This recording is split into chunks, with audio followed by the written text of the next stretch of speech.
Um, can we just pretend that this winning streak still exists, Kyle? Or Yeah, yeah, rough one. Really this rough was one. not your ideal way of starting off a weekend, but here we are, guys, on Wrap Up Live. This is the official Raptors Republic Live post game show. I'm here with Kyle Brickman of Raptors Republic. I'm Sahal Abdi, and this live show is produced by our guy in the background, Don Yang. Tonight, oh man, this hurts to say. Your Toronto Raptors were defeated by the Nuggets 110 to 109. 1 point, which brought the Raptors record to 31-24 in the season, 7 games above 500. Kyle, this one hurts a lot because it feels like the Raptors really just gave it away in those last few minutes. Man, difficult. Jokic with an MVP caliber game. He got probably the play of the game with that final block on OG Anunoby. Nikola Jokic, who is squarely in the MVP conversation beside Giannis to win. He's probably well regarded at this point as one of the best players in the world.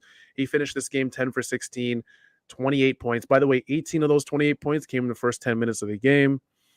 15 rebounds, and a couple blocks, one of them being the big one on OG at the end. Kyle, oh man, what do you think about the way that game ended and how the Raptors streak is now over? I just think in general, like this game is more about Nikola Jokic's greatness than it is the Raptors' deficiencies. Like he's just like he's on another level. Every moment he's on the floor against, especially against this Raptors team where they have to constantly double him, it's insane. Like he is so damn good as a passer, which means that the double teams don't work. He's so good in isolation, which means that you have no choice but to double. And I figured like it was pretty close to a choke at the end of the game there. He missed 2 clutch free throws, and I had in my drafts, I had more like Nikola Jokic. And it just like he really shut me up so quickly with that game-saving block. Like, Yeah, so I gotta hand it to him. Like he's just a superstar player, and that's what happens sometimes. I guess one of the best qualities that defines superstar players is that in times of adversity, which is clearly what Jokic was in after he missed those final 2 free throws of the game. First of all, I fully agreed with the commentators. I fully agreed with Jack when I was like, why are you guys going to foul Jokic? Like, he was just about to pass to Bones Highland, who is a rookie, who obviously does start for the Nuggets, has been having a pretty good year with them. But I'd much rather foul a rookie. And they fouled Jokic, and I was like, all right, here we go. I've seen this 1,000 times before in the Raptors franchise history. You know, free throws, gonna ice it, and then that's it. That's how our winning streak comes to an end. But guess what? He missed both. He didn't just miss the first one. Missing the first one was good enough. Like, he could have made the second one. I would have been like, okay, we still have a chance. Missed the first one, missed the second one. Raptors ran what I think is one of their favorite plays to go to in the clutch. I love this play with Pascal Siakam at the top, essentially almost in an isolation, everyone packed into the corners. And then Fred just kind of comes out of nowhere and sets that screen. And it's so hard for defenders to guard because it's, do you switch and do you let Pascal score on you, which is what he's been, making. He's just, I'm looking at Pascal's numbers, Kyle. It's unbelievable. It truly is. Like, his numbers the last 4 or 5 games has been unbelievable. I've tweeted about it. I don't see a way in which you can watch this guy and say, if he keeps this pace up, he's an all NBA player, which is kind of hilarious because, Kyle, if this guy's an all NBA player, why wasn't he just in the All-Star game? I mean, that's a whole nother story, but it is what it is. Like I said, Fred set the screen. And when you switch, you don't want to switch against Pascal. You could just stay home and keep it. But if you stay home, there's a chance Fred, when he does flare out, which he did, will get a semi-open shot. And Fred, I mean, an open shot, semi-open shot, same thing for him. It really doesn't matter. He hit this ridiculous shot. It felt like it touched the ceiling with how high it went. And I don't even know, honestly, Kyle, if that touched rim or mesh on that shot. I guess on that last play, specifically with the Fred screen on Pascal, did you like that move from Nick Nurse to kind of draw that up? I loved it the first time, and they went to it Mm-hmm. again for the last possession of the game, and I'm not sure I'm a huge fan of that in general, like Mm-hmm. running the same set over and over, even if it worked. But I do think we've been talking about this a lot, and me in particular, I've been very critical of like those late game Fred shots where it's just like driving into the teeth of the defense and like checking up some like Barfy shots. So to me, this is like, if you want to get Fred involved at the end of games, this is a perfect way to do so. Like, get him involved as a screener, have him basically slip the screen, like he doesn't even make contact in the screen, slip the screen, get out to the wing there, wide open shot. I love it. Running, like I said, running it again at the end of overtime. I don't know. I mean, who am I to criticize Nick Nurse? I get that, but like, at the end of the day, like these teams, these NBA defenses, they're smart. Like they got guys over there who can think too. It's not just Nick Nurse who's like the only thinking man in the NBA. Michael Malone is he's not just like twiddling his thumbs over there. Yeah, so he's a good I don't coach. Yeah, I mean, it's tough. I always say on final plays, it's difficult. I know a lot of people are pissed in the comments. We see it already. Raptors choked and Jokic got away with a foul. And why does Fred get that shot at the end if Pascal's been going crazy these last few games? People are talking about the Raptors lacking at center, which is, I guess, kind of odd. I mean, that's not probably the thing that I would come up with, the final takeaway that I would come up with after watching the end of that game. Yeah, what I'll say is like teams with centers can't stop Jokic. It doesn't like this guy is really good. So at the end of the day, it's like sometimes it just happens. Yeah, I'd be to be quite honest, the fact that they allowed 18 points in the first 10 minutes and then 10 points for the next however many minutes that Jokic played. So he played 35. So the next 25 minutes Jokic was on the floor, he only had 10 points. That's incredible for any team. To hold Jokic, I know it sounds crazy, but to hold Jokic to 28 points when the biggest guy on your team is what, 6'9", probably 6'9". I mean, you're stretching it if you say 6'10", is crazy. That's unbelievable. And funny enough, Jokic did finish this game 8 for 10 from the free throw line. He missed the two that he probably needed the most. But guess what? Like I said, in times of adversity, superstars tend to step up, and Jokic did not feel that pressure at all coming off those missed free throws, and he sealed off one of his better games, I think, overall this season, especially with how they won this year, or in this game, sorry. Finishing it off with a block on OG Anunoby. I don't know, Kyle. I'm starting to think that, the Raptors just needed a little bit more juice in this game, because in Pascal's great games, these last 3-4 games, I just don't know if he got enough help. And it's just truthfully that simple. I mean, Fred had 25 on 7 for 14 shooting, which was nice. Scotty, same thing, 7 for 14 shooting, but 17 points. But I think you just needed a little bit more from Gary and OG. Gary, 5 for 12, 11 points. OG, 4 for 16, 9 points. I don't know, man. You could say, you could blame the bench. You could honestly blame whoever you'd like. But at the end of the day, your core five, to win most games from the Raptors, you're going to need 3 out of those 5 guys to probably have 20-plus points in the game. And the other 2 to not really sell the game, I guess. 4 for 16 is just not good enough from OG. Do you think that's probably the reason why they lost, or maybe they just didn't get enough from their bench? I just think 4 points. Like Samson kind of hit the nail on the head. Like the key to beating teams like this, especially the Nuggets, where they're such like a heliocentric team, everything revolves around Jokic, is winning the minutes when Jokic isn't playing. Like they did that in the first half. They did not do that in the second half, and it came back to bite them. If they had won those Jokic-less minutes by, I don't know, 10 points when Jokic checks back in the game with 8 minutes left, or whatever it is, 9 minutes left, then you have that cushion. But you can't afford to have your bench basically like not show up. And I did want to address this comment here. This might be like a kind of like a deep cut, but Saul, you'll get this. Like the way Jokic passes out of double teams and out of pressure, it reminds me of like Sergio Busquets or something, like prime Sergio Busquets. Yeah. Like he's so calm. He's got such good vision, and it's like people are all over him, like hands draped all over him, and he still gets perfect passes off. Like he is like a soccer player. Like he has like that European style. Yeah, the style where you can almost see the play before it happens. It's called a through ball for people who aren't, soccer fans, just putting the ball directly in front of someone while, their momentum's taking them there. So they don't necessarily have to stop everything they're doing to kind of adjust to your pass.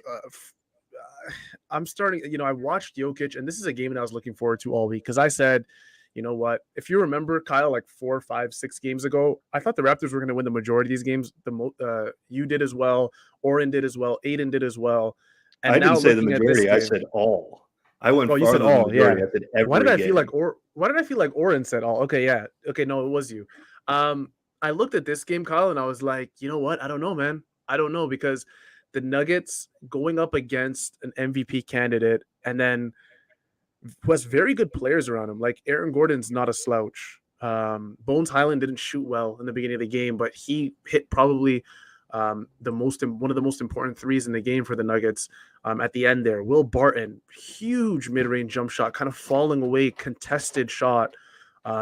He hit that. I mean, Jeff Green. There's two Jay Greens on that team. I just realized Jeff Green had 19 points.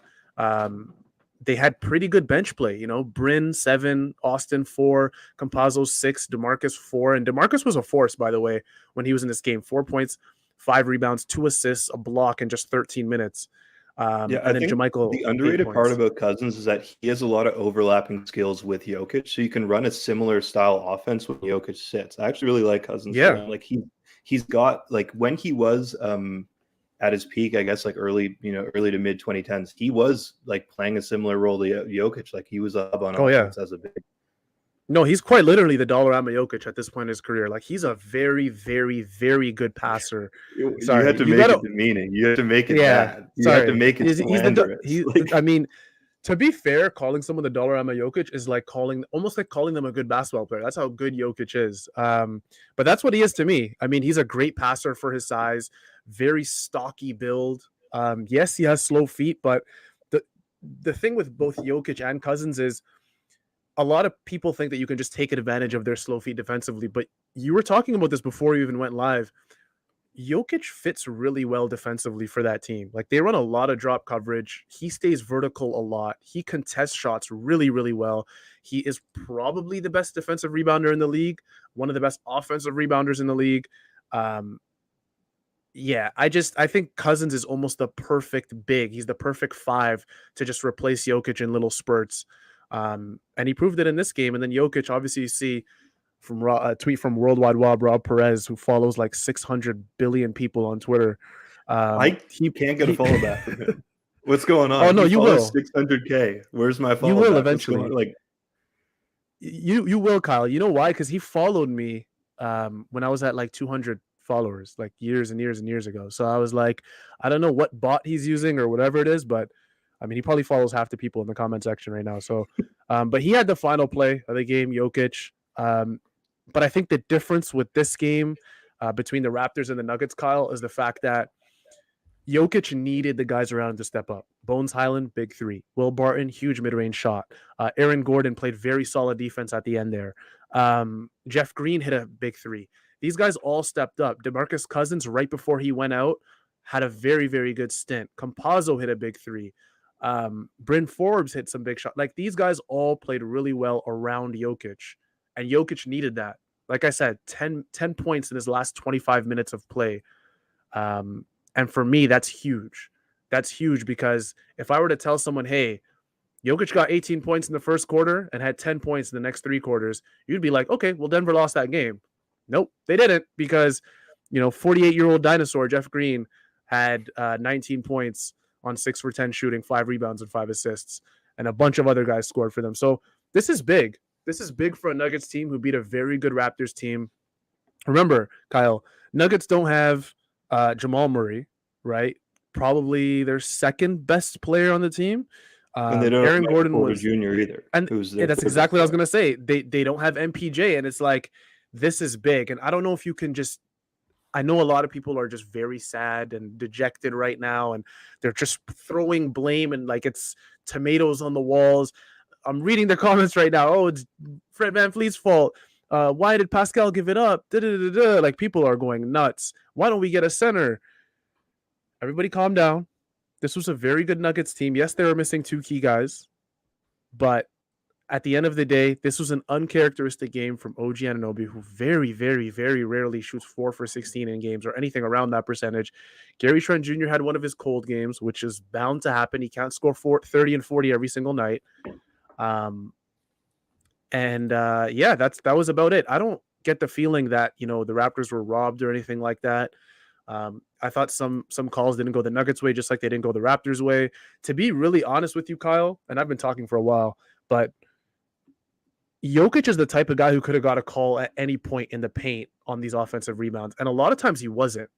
I know it felt like Jokic just kept going to the line, and Cousins was doing almost the same thing Jokic was doing in the paint to a degree, I guess you could say. Probably wasn't hitting it as efficiently, but just for me, do you think it's important, Kyle, that the Raptors, or should I say, do you think they can take any lessons from this game in a game that would have honestly extended their win streak to 9?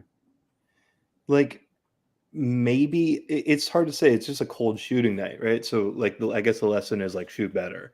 To me, I guess like you can say stuff like OG should have gone up stronger at the end, and OG had a bad night. It's not on OG, it's not on Fred. And I know like you guys want us to address the referees. Like, okay, it was like, even I am particularly defensive of the referees, but like I'll even admit this was a pretty bad night. Like I thought that it was a little lopsided, but even then, like what are we supposed to say about that? Okay, it was lopsided. Like we got to move on. You have to deal with that kind of stuff. There's adversity in basketball. You can't just like, oh, well, the referees are screwing us over. Like I'm leaving. I don't want to play anymore. Like, Yeah. Like, what are you supposed to do? So, like the Raptors have to deal with that. That's not the Raptors didn't get robbed. They were on the wrong side of some calls, but they didn't get robbed tonight. I did, Kyle, really quick. Sorry, just really quick. I did think it was a little strange to see Pascal with 0 free throws. Yeah, and he was attacking a lot. That 22 shots, 0 free throws. Like that's a bit strange to me.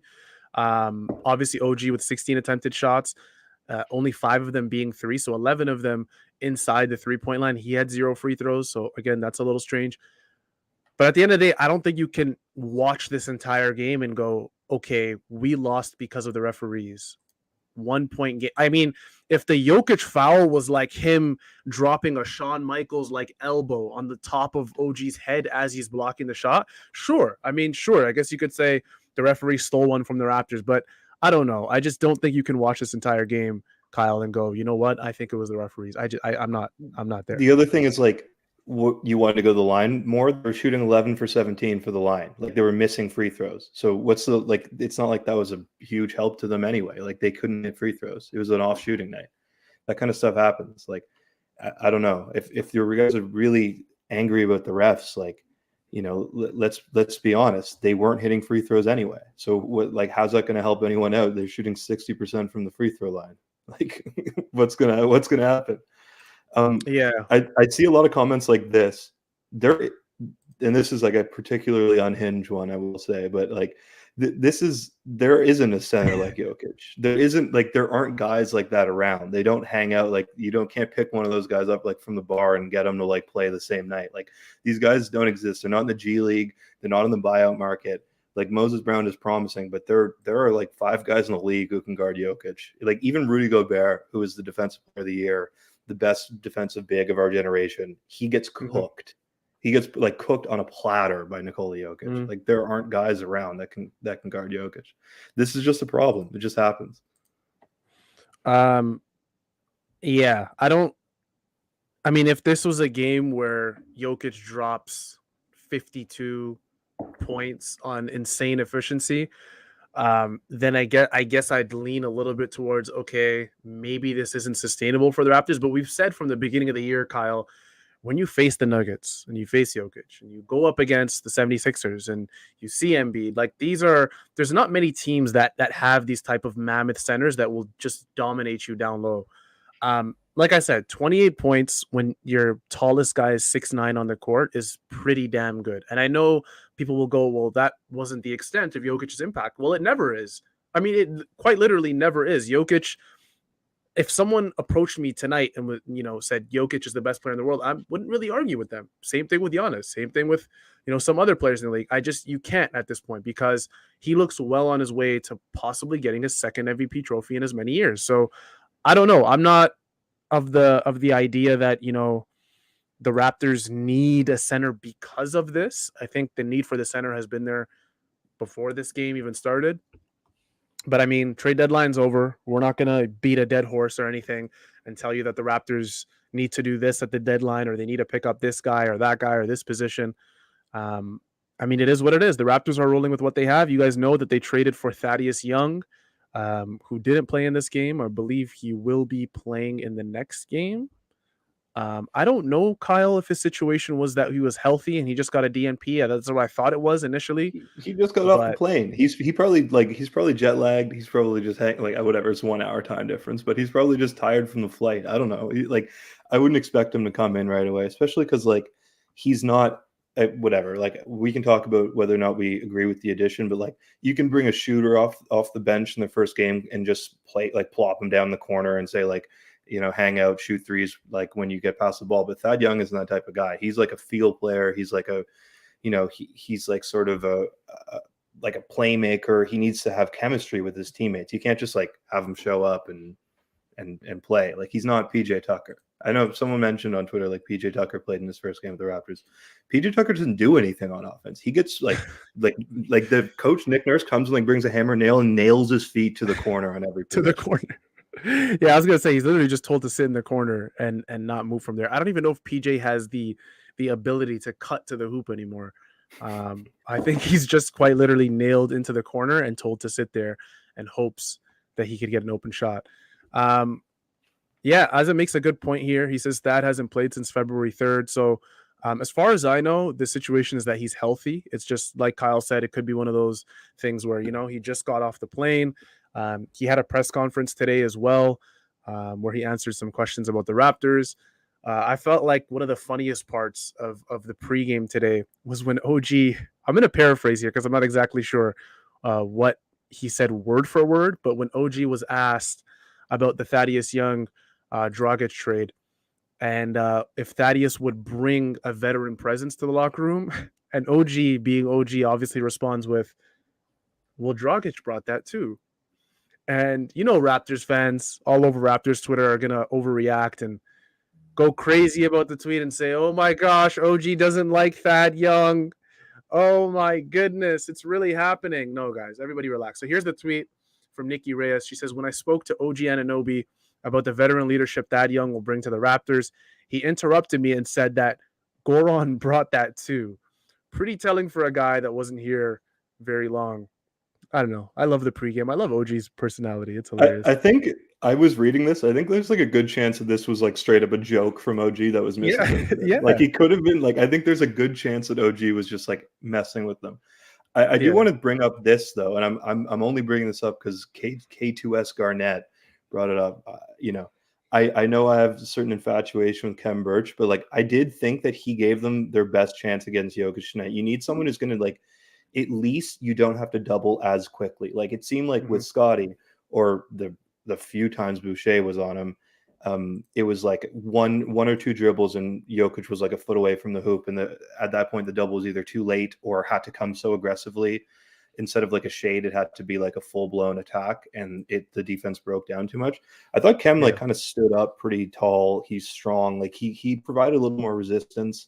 I like the minutes he was giving. He's automatic in that 8 to 12 foot range with the push shot. Man, I would have maybe liked to see him. I would have liked to see him a little bit more. I think the one thing that deterred them is that the Nuggets went to a zone a lot, and I don't think Kem really has the playmaking ability or the shooting ability to be offensively out there in a zone. And also, before I hand it back to you, we should mention LeBron just became the all-time scorer in the history of the league. So congratulations to him. A lot of those points against Toronto in the playoffs. So I guess it's sort of a Toronto story in general. That's history, guys. Everybody here is a part of history. And guess what? Now you can tell your children and your grandchildren that when LeBron surpassed Kareem for the most points scored in NBA history, you were on Wrap Up Live. because obviously your kids are going to respond with, well, where were you at the time? And you could say you were on Wrap Up Live with the Wrap Up Live family. This is unbelievable. I never, honestly, I always looked at that most points scored statistic and thought it was completely untouchable. And here LeBron is. Most points scored in NBA history, combining regular season and postseason.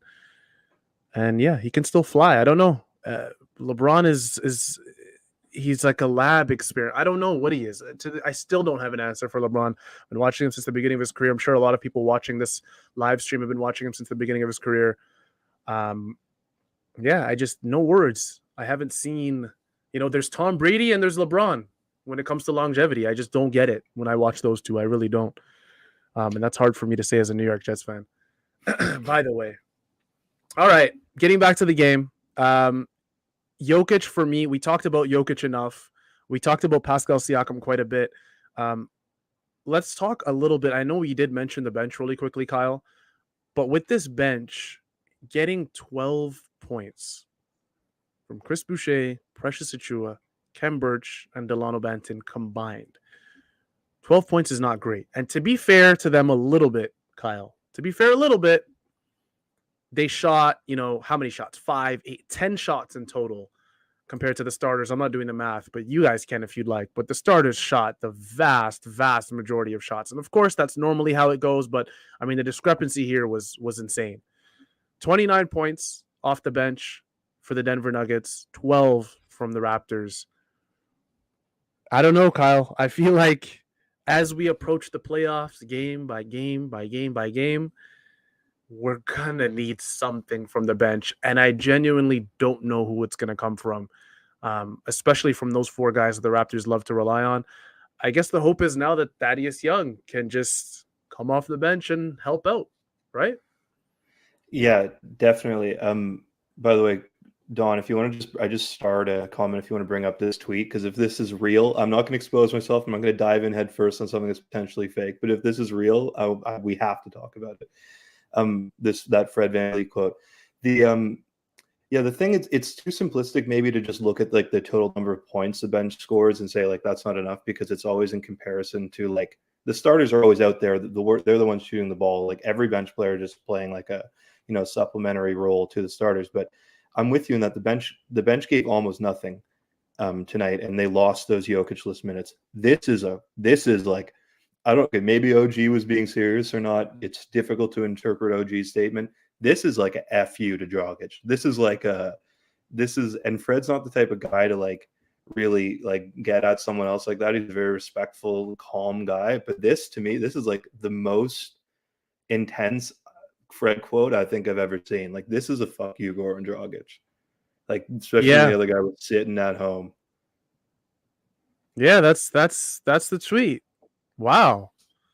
So thank you, obviously, to all of it. I'm here for that. Give me more of that. And then thank you to Michael Grange from Sportsnet for tweeting this out. Great piece, great addition, especially when the other guy was sitting at home. Wow. That is as harsh as it gets. That's basically as harsh as it gets when it comes to NBA players. Again, I don't know if it seemed like more of a mutual decision from Goran and the organization more than anything. I don't think Goran was like, you know what, I'm not going to play a single minute when I come here, because he did play initially. And then I guess Nick Nurse was just like, you know what, this isn't working out. Love the leadership you're bringing, but this just isn't working out. So, yeah, Michael Grange, that's a great quote. And very soon, this is going to be a little bit of a shorter wrap-up live, but very soon we'll be able to bring you guys into the press conferences. We are still working on the capabilities of that. Don Yang and Chris Housenjan, our two producers, are going to be doing that for you guys. So hopefully we can do that sooner rather than later. But to be fair, I mean, most of the comments, I mean, guys, okay, let's keep it a bit civil here. We don't want, the cussing and all that stuff. Let's keep it a bit civil in the comments with Goran Dragic. I mean, most of us would say we're not fans of him, but let's not get a little too crazy. Scrambles. That was great as well. So this I wanted to re-highlight this. Fred just said it's straight, not really a jab, it's the truth. Yeah, I mean it's the truth. It's I don't think Fred was necessarily trying to take a shot at Dragic or anything like that. I mean it is what it is. Kyle, I guess to end things off, let's do you have any final thoughts before I get into Can-Am I want to address this. Like it was weird, like in NBA terms, those like years when the Raptors had like a quote unquote bench mob and they had all those guys where they had a full bench unit, like it was like a hockey shift. Like all those guys would come on, none of the starters would stay on. It's not really how it works in the NBA. Most NBA teams, especially teams with stars, like will stagger minutes between stars. You'll see this eventually with Embiid and Harden in Philadelphia. You'll see it in Brooklyn. You'll see it in Milwaukee. Like Middleton will play when Giannis is resting. Giannis will play when Middleton's resting, and the offense will run through that starting player. That's typically how NBA offensive works. Like it was weird for the Raptors to have that bench mob for a while, and I don't think that's like you got to have such a deep team to have like a bench unit with roles. Like we don't have the personnel for that. If you look back at those bench mobs, like it was like Freddie, Norm, OG, and Pascal. Like two of those guys are all stars. The other two are on like 15 plus upwards of $50 million a year contracts. Like those are big name players now. We don't have that on our bench.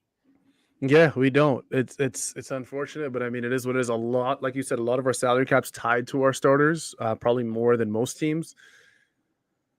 But it's just, I think this is a very weird atmosphere and situation for Raptors fans to find themselves in, where the Raptors have been known for a very long time. I'd say probably the majority of this last decade to have a very, very good bench.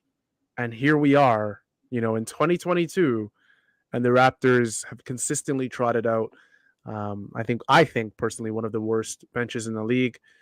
Most metrics would probably agree.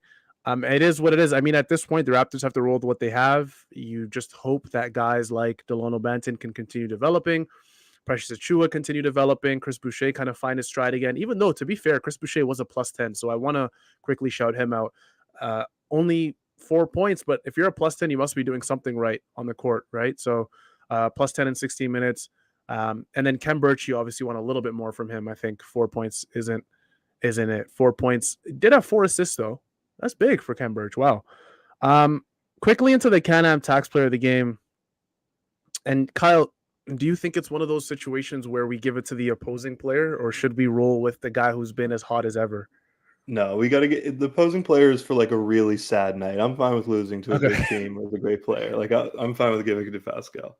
Okay, that's fine. So if you guys look above at the top of the screen, obviously our primary sponsor has been Can-Am Tax all season long. So you can call VJ Verma at 416-243-2912. And Can-Am Tax, if you haven't heard already, is a full-service small business accounting and tax firm with an experienced and friendly staff. They provide personal taxes for you and can recover all the refunds that you're entitled to. So please, guys, do not leave your money on the table. Like we said, tax season is here. So, I mean, if your tax guy is taking some refunds that he's not supposed to and you don't know what to do, VJ Verma's not doing that. He's not. I'm telling you that right now. So Can-Am, obviously, guys, they would be happy to help the Raptors community. Any personal tax questions, any questions at all, really anything, just reach out to them at www.canamtax.com, or you can call VJ Verma personally at 416-243-2912. That's Can-Am Tax. And your Can-Am Tax player of the night is Pascal Siakam, who has been going absolutely crazy to the point where he may be the first MVP. No, I made a joke on Twitter that he, has an MVP ever not been an all-star one year? No, he's not going to be the MVP, but Pascal may, get into that all-NBA discussion if he keeps this pace up. Not even this pace, really. He just has to keep up what he's been doing the last couple of months, and he is squarely in the all-NBA discussion. Last 4 games, you guys see it here from TSN, 15 for 18 in the restricted area. In the paint, 23 for 30, mid-range, 2 for 6, 3-point, which is probably the best development from beyond the arc, 8 for 16, 50%, and 74.6% true shooting. That is freaking insane from Pascal Siakam. So now what I need you to do, because we have almost 100 people live with us, understandable, guys, Friday night, totally understandable. We get it.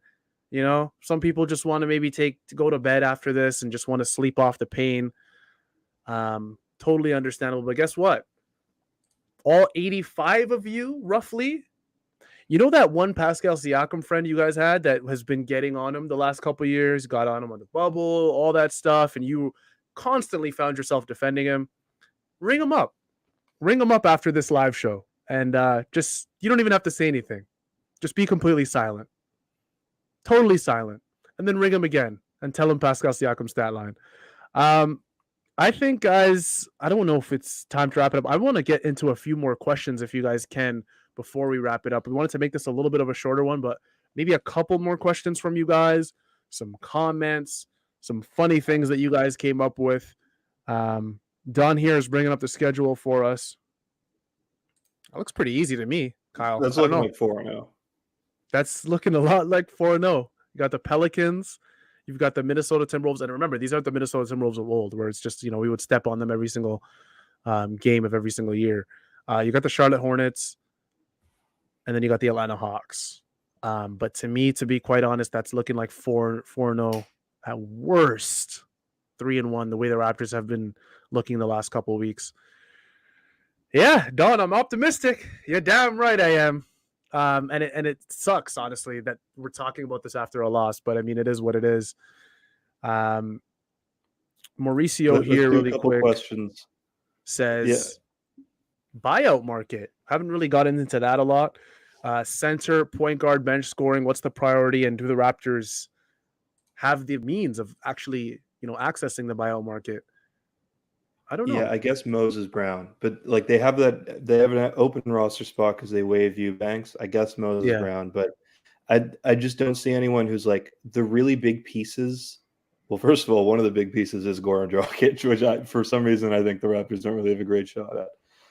But like the big pieces aren't going to want to go to Toronto. It's not because of like the Toronto's cold or in Canada or whatever. It's because they're in 6th place or whatever, 7th place. Like this is a good team, but like good buyout players go to like teams that are contenders about to win a championship type thing. They're not going to Toronto. So I don't know. Yeah, Blake Murphy made a funny joke where he quote tweeted, Goran Dragic or the Lakers being interested in Goran Dragic. And he's like, well, the Raptors need, a bench guard that can score the ball. And it's funny because his replies were hilarious because that's probably as clear as you can get with sarcasm. And still people were like, how could you say that? And Dragic, Raptors could use some backcourt depth. I loved it from Blake. Buyout targets, obviously Goran Dragic is at the bottom of the list. There's absolutely no way the Raptors even glance at him. Probably he could play 3-4 more years in the league. I don't think the Raptors would even glance at him. Goran's on his way to likely a contender, what looks like that. DJ Augustine was waived by the Houston Rockets to bring in Schroeder from the Daniel Tice trade. Moses Brown, like you mentioned. I feel like Bledsoe's going to get bought out. I feel like that for sure. Yeah, by the Blazers. And that's essentially all I can think of. I don't know. Dennis Schroeder might get bought out himself by the Rockets. Who knows? Does he want to play with a contender? I mentioned that during the live trade deadline show. I don't know if Dennis Schroeder wants to play with a bunch of 16-year-old high school kids. Out of those guys we mentioned, Kyle. That's a good one. I was just going to say, Maurizio, you must not be from Canada. If you apologize enough, you don't have to pay income tax. I didn't know you didn't realize that. Yeah, you didn't know that with us Canadians. Kyle, really quick. That's VJ's secret. Out of all the buyout candidates, so like I said, DJ Augustine, Gary Harris, whatever, Dennis Schroeder, some of the wings like Satoransky, Bembry, Kevin Knox, Rodney Hood, and then some of the bigs, obviously, with Moses Brown. Who else? Tristan Thompson may get bought out. Who knows at this point? Robin Lopez, Hernan Gomez. Out of all those names, who is probably the guy that you think would fit the best with the Raptors in terms of what the Raptors' needs are right now?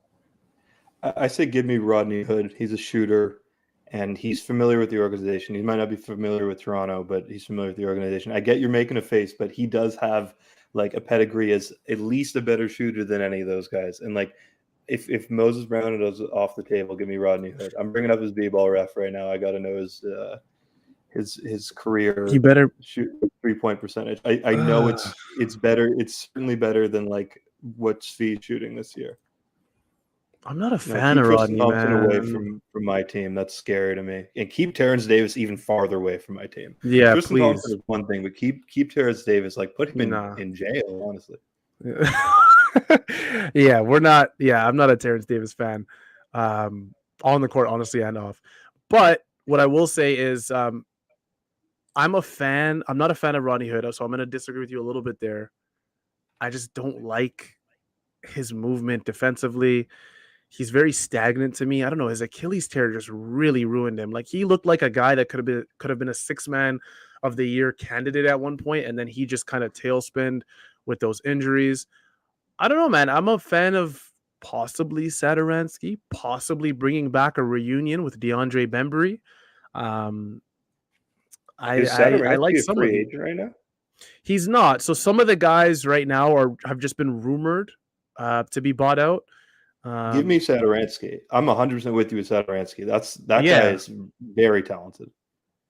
Yeah. DJ Augustine, I think, is a possibility if you want an extra veteran off the bench. But those are just some names. And I'm looking at the Raptors roster right now, and they could really use something, man. Like that end of that rotation is just not great. Dennis Schroeder would be nice, but who knows, man? Does he accept an off the bench guard role? Like, I don't know. His whole thing during free agency was that he wanted to go to a team where he could start and have a chance of winning. So, yeah, he catches so many strays. I saw someone like he got cut again. I guess someone like tweeted like he must not even pack his bags, which is true. He's been around the league. Like he's not that old. He's been around the league more than like almost anyone else. He's like when you're trying to match contracts, like playing like 2K, Rodney's like getting thrown in the deal. He's always it's a personal thing. Trade. It's actually a personal thing with Rodney Hood and myself. Kyle, do you want to hear this story really quick? Is it a Boucher type situation? This is a real story, and it's not Boucher where it's an online kind of back and forth or an online interaction. This is a face-to-face interaction myself and Rodney Hood had during the 16 All-Star weekend when it was in Toronto.